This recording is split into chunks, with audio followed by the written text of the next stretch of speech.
ഇത് മാസ് മോട്ടോഴ്സിൽ നിന്നാണ് നമ്മുടെ ഹോണ്ട ആക്റ്റീവ വണ്ടിയുടെ എഞ്ചിൻ വർക്കുമായി ബന്ധപ്പെട്ടൊരു വീഡിയോ ആണ്. അപ്പോൾ നിലവിൽ എഞ്ചിൻ ക്രാങ്ക് ഷാഫ്റ്റ് സിലിണ്ടർ കിറ്റടക്കം മാറ്റി ചെയ്യുന്നൊരു വർക്കാണ്. അപ്പോൾ നമ്മൾ മാറ്റുന്ന പാർട്സുകൾ ഇതൊക്കെയാണ്. നിലവിൽ നമുക്ക് ഈ ക്രാങ്ക് ഷാഫ്റ്റ് കിട്ടാനായിട്ട് കുറേ ഡിലേ ആയി. അതാണ് നമുക്ക് മെയിനായിട്ട് വർക്ക് വയ്യേണ്ട ഒരു main reason. Crank shaft assembly നമ്മൾ മാറ്റുന്നുണ്ട്. 4116 രൂപയാണ് അതിൻ്റെ റേറ്റ് വന്നത് കേട്ടോ. അതേപോലെ സിലിണ്ടർ പിസ്റ്റൺ കിറ്റടക്കം, അതായത് സിലിണ്ടർ പിസ്റ്റൺ റിങ്സ് അടക്കം വരുന്നൊരു കിറ്റാണത്. 3523 രൂപ റേറ്റ് വരാം. പിന്നെ നമുക്ക് അതിനോടനുബന്ധിച്ച് പിന്നെ നമുക്ക് അതിൻ്റെ ഹെഡിനകത്ത് കുറച്ച് മെയിൻ്റനൻസ് വന്നിട്ടുണ്ട്. അതായത് വാൽവ്, 2 വാൽവ് മാറ്റിയിട്ടുണ്ട്. ഇത് നമുക്ക് അതിൻ്റെ വാൽവുകൾ മാറ്റിയേക്കണ വാൽവുകളാണ് കേട്ടോ. അതായത് വാൽവ് സീറ്റിംഗ് നഷ്ടപ്പെട്ടിട്ട് വാൽവ് മാറ്റിയിട്ടുണ്ട്. അതേപോലെ വാൽവിൻ്റെ ഗൈഡ് കംപ്ലയിൻറ്റ് ഉണ്ടായിരുന്നു, അപ്പോൾ വാൽവ് ഗൈഡും മാറ്റിയിട്ടുണ്ട് കേട്ടോ.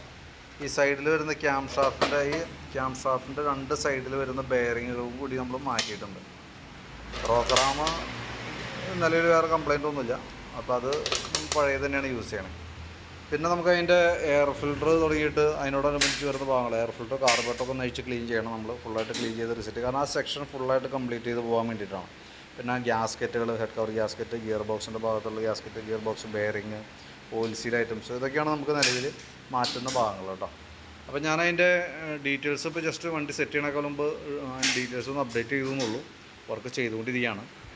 ഇന്നത്തേക്ക് നമുക്ക് കംപ്ലീറ്റ് ചെയ്യാൻ പറ്റുമെന്ന് വിചാരിക്കണം. തിങ്കളാഴ്ച നമുക്ക് ഡെലിവറി ചെയ്യാവുന്നൊരു കണ്ടീഷനാണ് നമ്മൾ ചെയ്തുകൊണ്ടിരിക്കുന്നത് കേട്ടോ. വേറെ വ്യത്യാസമൊന്നും വരില്ല എന്ന് വിചാരിക്കാം. പിന്നെ നമുക്ക് അതിൻ്റെ 1 ഇയർ വാറണ്ടിയിലാണ് നമ്മൾ ചെയ്തു പോകുന്ന വർക്ക് കേട്ടോ. അപ്പോൾ അതിൻ്റെ കറക്റ്റ് വാറണ്ടിയിലുള്ള സർവീസുകൾ കൃത്യമായിട്ട് നമ്മൾ ചെയ്യാനായിട്ട് ശ്രദ്ധിക്കുക. അപ്പോൾ നമ്മൾ ഈ ബില്ലും കറക്റ്റായിട്ട് സൂക്ഷിക്കുക. കാരണം എന്താ വെച്ചാൽ വണ്ടിയുടെ ഈ മാറ്റുന്ന പാർട്സുകൾക്ക് എന്തെങ്കിലും ഡാമേജ്, ഗ്യാസ്കറ്റ്, ഓയിൽ സീലുകളൊന്നും നമുക്ക് വാറണ്ടിയുടെ പരിധിയിൽ വന്നതല്ല. ബാക്കിയത്തെ എന്തെങ്കിലും പാർട്സുകൾ ഡാമേജ്, ഇപ്പോൾ ക്രാങ്കോ സിലിണ്ടറോ അങ്ങനെ എന്തെങ്കിലും കംപ്ലയിൻ്റ് ഒക്കെ വന്നാൽ നമുക്കത് വാറണ്ടി ക്ലെയിം ചെയ്യാനായിട്ട് കറക്റ്റ് സർവീസ് ഹിസ്റ്ററി ഉണ്ടെങ്കിൽ മാത്രമേ നമുക്ക് ചെയ്യാനായിട്ട് പറ്റുള്ളൂ. അപ്പോൾ അതുകൊണ്ട് നമുക്ക് ആഫ്റ്റർ സർവീസ് നിർബന്ധമായിട്ട് കറക്റ്റായിട്ട് ചെയ്തു പോകണം. 1 വർഷം അല്ലെങ്കിൽ 12,000 കിലോമീറ്ററാണ് വാറണ്ടി കാലാവധി കേട്ടോ.